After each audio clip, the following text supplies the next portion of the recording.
আমি এই কেমন একটা কাজ করলো। তাকে আমি অনেক সম্মান করতাম, নিজস্ব মতামত থেকে আমি তাকে অনেক ভালোবাসতাম।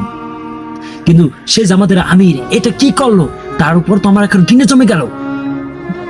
কি ভাবছেন আমি এই কথা বলবো? না, বলবো তার আগে আমার এই ভিডিওটা আপনাদের সম্পূর্ণ দেখতে হবে। একজন জানো রাজনীতিবিদ কি নিজের পায়ে নিজে কুড়াল দেবে? কোন পাঠাই দেবে? কোন ছাগলে দেবে এরকম পোস্ট? নাকি তাকে মারার জন্য কোনো অদৃশ্য হাত কাজ করছে? 1 মিনিট স্ক্রিনশট নেওয়া আর সাথে সাথে অ্যাকাউন্ট উন্মুক্ত করে দেওয়া, পুরোটাই কি একটি প্রিপ্ল্যান্ড মুভি স্ক্রিপ্ট ছিল না? হ্যাকারদের মূল উদ্দেশ্য অ্যাকাউন্ট সিরিয়াসলি ভাবে দখল করা ছিল না। তাদের উদ্দেশ্য ছিল একটি বিতর্কিত পোস্ট দিয়ে সেটি প্রমাণিত শট রাখা ছিল, যাতে করে জনগণের মাঝে বিভ্রান্ত ছড়ানো যায়। ব্যবহারকারীদের ধারণা থাকে যে অ্যাকাউন্ট হ্যাক হলে রিকভার করতে মাত্র সাধারণত 2 থেকে 3 দিন সময় লাগে। আসলে কি তাই লাগে? কিন্তু 2 ফ্যাক্টর অথেন্টিকেশন বা ব্যাকআপ কোড যদি মূল টিমের কাছে থাকে তবে দ্রুত রিকভার করা যায়। এটা কি আপনাদের জানা নেই? মানুষের দুনুগুণু শিখতে আসছেন। আমরা অ্যাকাউন্ট নিয়ে কাজ করছি বহুত দিন, আমরা জানি খুব দ্রুতই রিকভার করা যায়। তবে দ্রুত রিকভার করা সম্ভব। হ্যাকাররা এই সময়ের গ্যাপ বিষয়টিকে কাজে লাগিয়ে মানুষের মনে সন্দেহ তৈরি করতে চেয়েছিল। জামাতের আমির এই অ্যাকাউন্ট হ্যাক হয়েছে নিয়ে বিক্ষোভ মিছিলে নেমেছিলেন অনেক মেয়েরা, অনেক নারীরা। এরা নারী তো বলা যাবে না, তারা নিজেরাই বলেছেন পরকীয়া নাকি বেশ্যা নাকি কেমন জানি বলে পতিতালয় এমন একটা ভাষণ দিচ্ছেন আমরা দেখতে পাচ্ছি। আসলে তারা তাই তো, তাহলে তারা মাঠে নামে। কি একটা অবস্থা!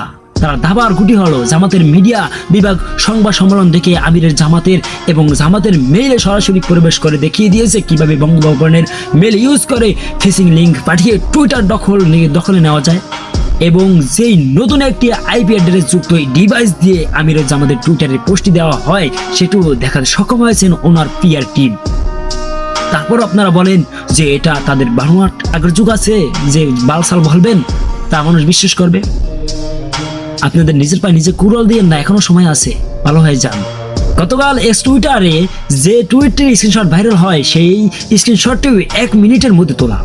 মূলত হ্যাকার গ্রুপ এই পোস্টটা দিয়েছিল স্ক্রিনশটটা নেওয়ার জন্য, এবং এরপরে খুব সুকৌশলে অ্যাকাউন্ট থেকে নিয়ন্ত্রণ সরিয়ে নিয়ে অ্যাডমিন প্যানেলের জন্য উন্মুক্ত করে দেওয়া হয়, যেন তারা পরবর্তীতে পরিকল্পিতভাবে এই অপপ্রচার চালাতে পারে যে এত দ্রুত টুইটার রিকভার করা সম্ভব না। এই জন্য তারা এটা উন্মুক্ত করে রেখেছিল। বঙ্গভবনের মেল ডোমেইন ব্যবহার করে ফিশিং লিঙ্ক পাঠানো হয়ে থাকে, তবে এটি নির্দেশ করে যে হ্যাকাররা হয়তো সরকারি কোনো সার্ভারে অ্যাক্সেস পেয়েছে অথবা ইমেল স্পুফিং প্রযুক্তি ব্যবহার করে বিশ্বস্ত কোনো সোর্স হিসেবে নিজেদের জাহির করেছে। আপনারা এটা বোঝেন না? 1 মিনিটের মধ্যে স্ক্রিনশট ভাইরাল হওয়ার প্রমাণ করে যে এটি একটি হিট অ্যান্ড রান অপারেশন ছিল।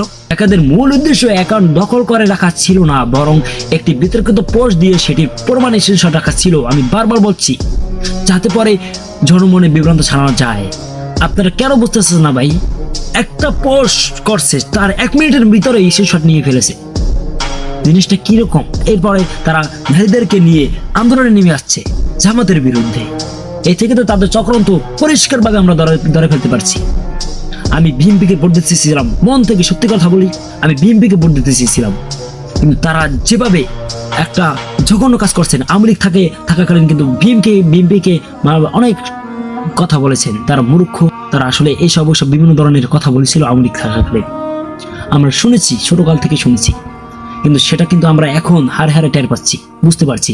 একটা দল নতুন করে ক্ষমতায় আসতে চায়, আসবে, এখন পর্যন্ত দলে আসেনি। সেই দলটাকে নিয়ে আপনারা যেভাবে নোংরামি শুরু করছেন, সেটা কি সাধারণ মানুষ যাদের মাথায় ঘিলু আছে তারা কি এটা বুঝবে না? অবশ্যই বুঝবে। আপনারা দয়া করে এসব অপপ্রচার থেকে দূরে থাকুন, ভালো থাকুন, সুস্থ থাকুন। খোদা হাফেজ।